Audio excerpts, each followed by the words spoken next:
Bismillahirrahmanirrahim. Assalamualaikum warahmatullahi wabarakatuh. Salam sejahtera untuk kita semua. Shalom, Om Swastiastu, Namo Buddhaya, salam kebajikan. Dalam hitungan hari, tahun 2021 akan menjadi lembaran sejarah yang akan menggenapi 1 tahun perjalanan kebangsaan kita. Sebagaimana telah diperkirakan sebelumnya, pandemi COVID-19 yang telah menghantam perekonomian nasional dan menempatkan kita semua pada jurang resesi sejak kuartal ketiga tahun 2020 masih akan kita rasakan dampaknya hingga akhir tahun 2021 mendatang.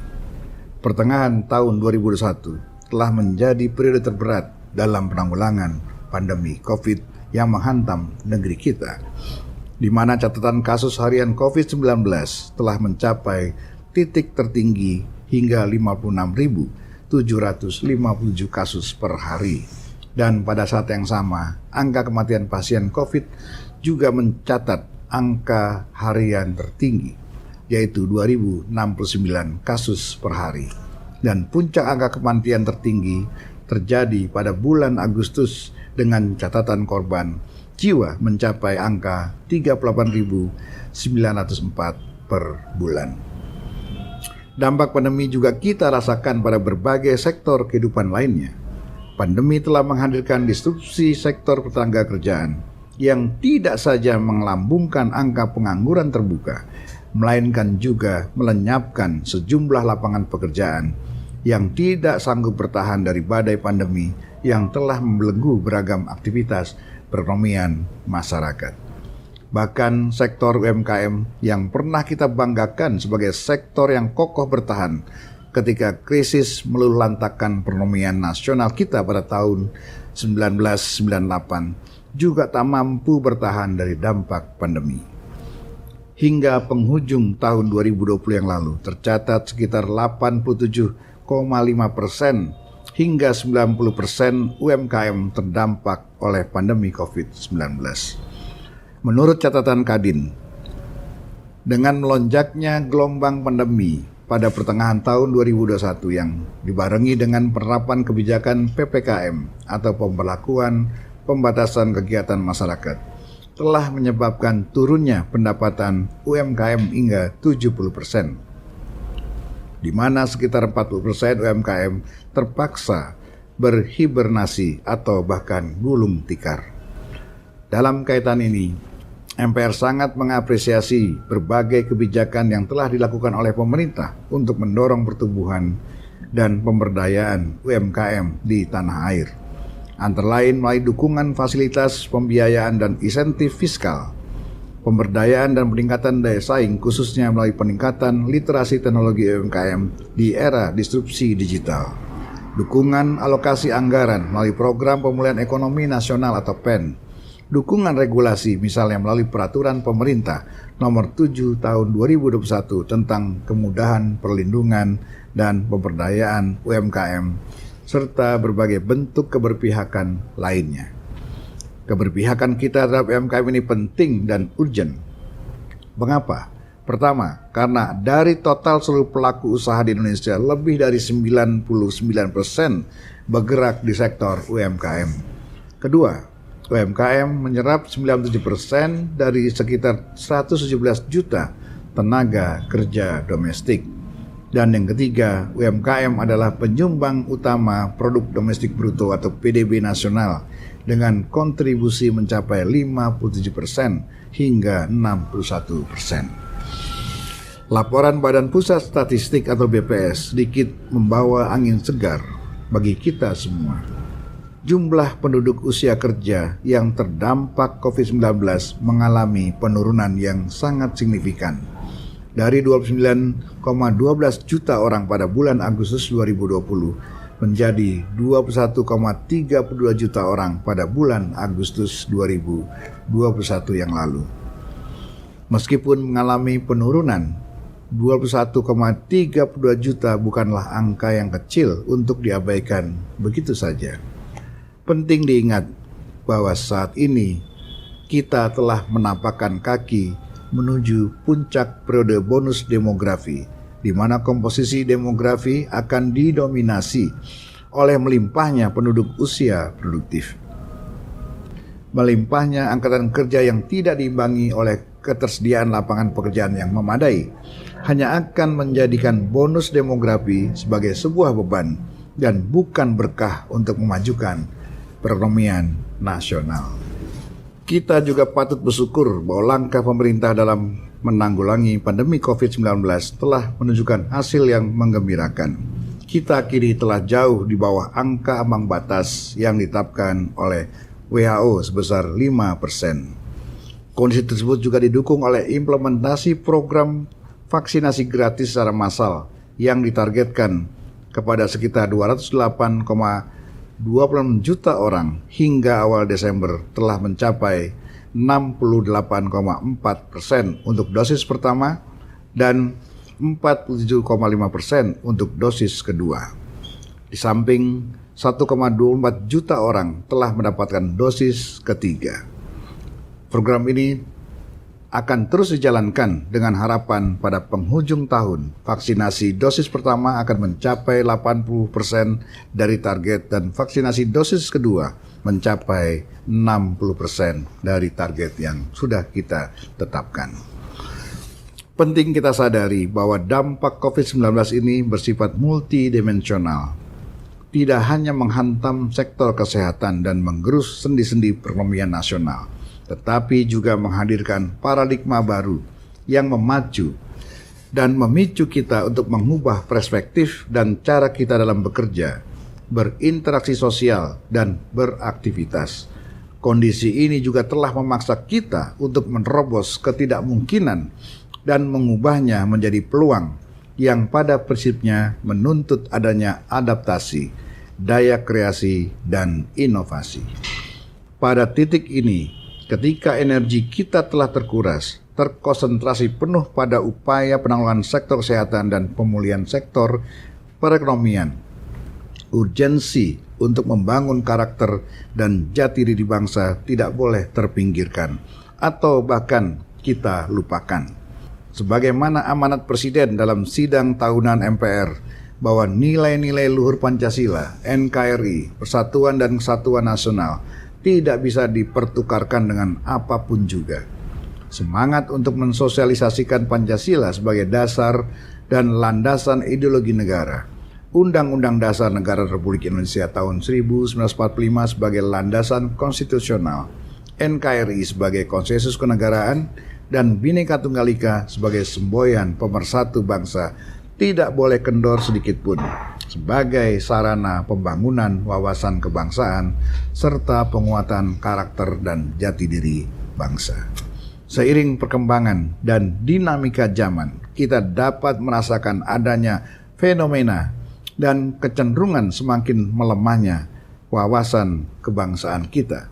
Hadirnya efek samping dari kemajuan teknologi dan arus globalisasi turut menyebabkan dekadensi moral generasi muda bangsa. Literasi teknologi, khususnya teknologi informasi, ternyata belum disertai oleh literasi moralitas yang memadai.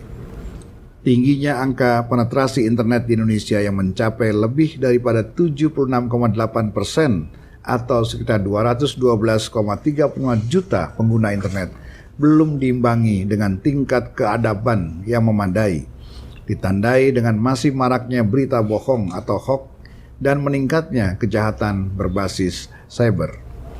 Sebagai gambaran, pada periode Januari hingga Agustus 2021, jumlah serangan cyber di Indonesia mencapai 190 juta kali atau naik 4 kali lipat dari periode yang sama tahun 2019. Residu dan sisi gelap kemajuan teknologi informasi tidak hanya mewujud pada maraknya hoax yang meresahkan masyarakat, tetapi juga pada derasnya gelombang tantangan kebangsaan yang semakin sulit dibendung. Paham radikal, sikap intoleran, dan berbagai arus pemikiran yang menegasikan ideologi negara serta menggerus nilai-nilai kearifan lokal kita begitu mudahnya terbawa arus globalisasi yang mendompleng modernitas zaman dan menyasar para generasi muda bangsa kita.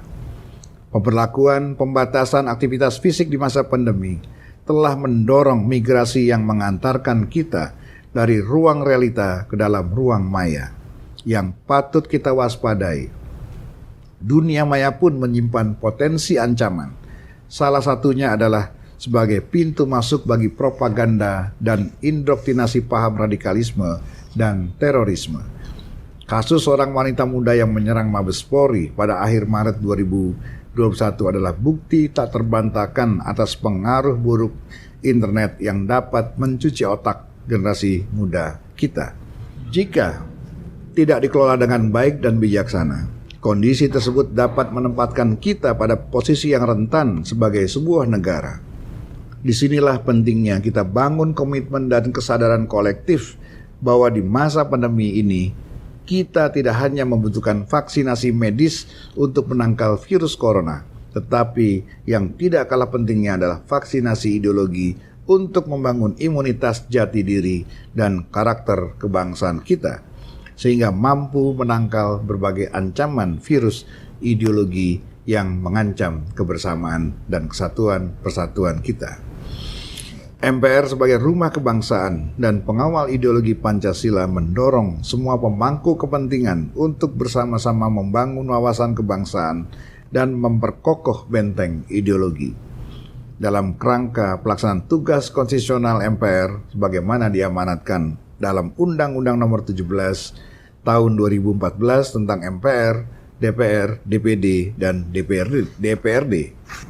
MPR dalam kapasitasnya sebagai lembaga yang menjaga iklim politik dan sosial juga mencermati berbagai catatan di bidang penegakan hukum dan perkembangan kehidupan demokrasi kita. Menjadi kepentingan kita bersama bahwa angka kepuasan publik terhadap kondisi penegakan hukum pada tahun 2021 menurun jika dibanding dengan tahun 2020 bahkan 2019. Bulan Oktober 2021 yang lalu, World Justice Project merilis Indeks Supremasi Hukum atau Rule of Law Index, di mana Indonesia menduduki peringkat 68 dari 139 negara yang disurvei.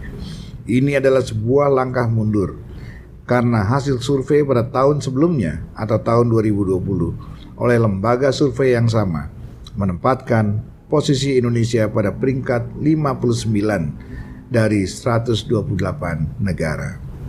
Sebagai data pembanding, lembaga survei Poll Tracking Indonesia dalam rilis hasil surveinya pada bulan Oktober 2021 mencatat angka kepuasan publik terhadap penegakan hukum di Indonesia sebesar 52,80%. Angka ini merupakan capaian paling rendah jika dibandingkan dengan capaian pada sektor lainnya. Senada dengan data tersebut, hasil survei Carta Politika yang dirilis pada bulan Agustus 2021 mencatat angka kepuasan publik terhadap penegakan hukum di Indonesia hanya mencapai 49,5%, lebih rendah dari angka kepuasan terhadap kinerja pemerintah yang mencapai 62,4%. Fenomena ini mengisyaratkan pesan penting bahwa pertama, masih ada banyak pekerjaan rumah yang harus kita selesaikan dalam pembangunan hukum di Indonesia. Dan kedua, diperlukan sinergi dan kolaborasi dari segenap pemangku kepentingan agar upaya memajukan dan membangun peradaban hukum membuahkan hasil yang optimal dan yang tidak kalah pentingnya benar-benar dirasakan manfaatnya oleh seluruh lapisan masyarakat. Selanjutnya dalam kehidupan berdemokrasi, kita harus mengakui bahwa implementasi nilai-nilai demokrasi di Indonesia adalah sebuah proses yang sedang berjalan dan masih dalam taraf pengembangan dan penguatan. Jika kita merujuk pada data Badan Pusat Statistik atau BPS, capaian indeks demokrasi kita tahun 2020 yang dinilai dari 3 aspek, yaitu kebebasan sipil, hak-hak politik, dan lembaga demokrasi, masih menempatkan kehidupan demokrasi kita dalam kategori sedang dengan nilai rata-rata 74,3. Sebagai pembanding, laporan The Economist Intelligence Unit menempatkan kualitas demokrasi Indonesia berada pada urutan 64 dari 167 negara. Sedangkan dalam hal kebebasan dalam demokrasi. Laporan Demokrasi Report pada tahun 2021 menempatkan Indonesia pada urutan 73 dari 179 negara. Menyikapi berbagai data mengenai indeks demokrasi di atas, tentunya kita perlu mawas diri dan bersikap bijaksana. Fenomena naik turunnya besaran indeks demokrasi yang kita alami menunjukkan bahwa kehidupan berdemokrasi kita saat ini belum berada pada level kemapanan yang ideal, yang sedang berproses menuju kematangan demokrasi. Esensi demokrasi adalah keseimbangan. Di satu sisi, demokrasi menjamin ketersediaan ruang bagi setiap warga negara untuk berekspresi dan mengartikulasikan hak-hak politiknya tanpa represi dan intimidasi. Di sisi lain, ekspresi demokrasi juga tidak boleh dilakukan dengan cara-cara yang kontraproduktif yang justru mencederai nilai-nilai demokrasi itu sendiri. Di sisi ekonomi, pertumbuhan ekonomi pada kuartal 3 2021 masih mencatatkan hasil positif pada angka 3,51%. Pertumbuhan ekonomi yang positif ini berkelidan dengan keberhasilan penanggulangan pandemi pada sektor kesehatan, di mana angka positif rate tetap stabil di bawah 1%. Namun saya mengingatkan, kiranya kondisi tersebut di mana kita berhasil menurunkan positif rate dan menaikkan pertumbuhan ekonomi tidak membuat kita abai dan lalai, karena saat ini di beberapa belahan dunia, terutama benua Eropa, banyak negara sedang berjibaku menghadapi gelombang ketiga bahkan gelombang kelima. Tercatat pada akhir November 2001, negara Prancis, Inggris, dan Jerman, kasus harian COVID-nya meningkat dari 30.000 hingga mencapai 50.000 per hari. Kewaspadaan penting yang harus kita lakukan saat ini adalah untuk mencegah terjadinya gelombang ketiga pandemi COVID di Indonesia. Beberapa hal yang dapat kita lakukan antara lain. Yang pertama, membatasi mobilitas warga negara asing dan warga negara Indonesia yang datang ke Indonesia, terutama dari negara-negara yang sedang mengalami lonjakan kasus. Kemudian yang kedua, membatasi PPKM mikro secara selektif berdasarkan dinamika tingkat risiko zonasi. Yang ketiga, meneruskan program vaksinasi. Dan yang keempat, kita tidak boleh merasa bosan untuk tetap mentaati protokol kesehatan dan menerapkan pola hidup bersih dan sehat. Di penghujung tahun 2021 ini, kita juga dikejutkan dengan bencana erupsi Gunung Semeru. Pelajaran yang dapat kita ambil adalah pentingnya membangun paradigma baru dalam pendekatan mitigasi bencana untuk meminimalisir jumlah korban terdampak bencana. Menutup refleksi tahun 2021 ini, saya ingin menyadur laporan Charities Aid Foundation World Giving Index tahun 2021, di mana masa pandemi COVID-19 yang telah melanda dunia, Indonesia menempati tingkat pertama sebagai negara paling dermawan di dunia, dengan tingkat sukarelawan lebih banyak 3 kali lipat dari rata-rata global. Saya yakin dan percaya bahwa dengan semangat solidaritas dan soliditas kebangsaan yang kuat, saling bahu-membahu dan bergotong royong, kita akan mampu melewati masa-masa sulit ini. Mari kita jadikan tahun 2021 sebagai pembelajaran berharga, dan mari kita songsong tahun 2022 dengan penuh optimisme. Selamat tahun baru 2022. Wabillahi taufiq wal hidayah. Wassalamualaikum warahmatullahi wabarakatuh.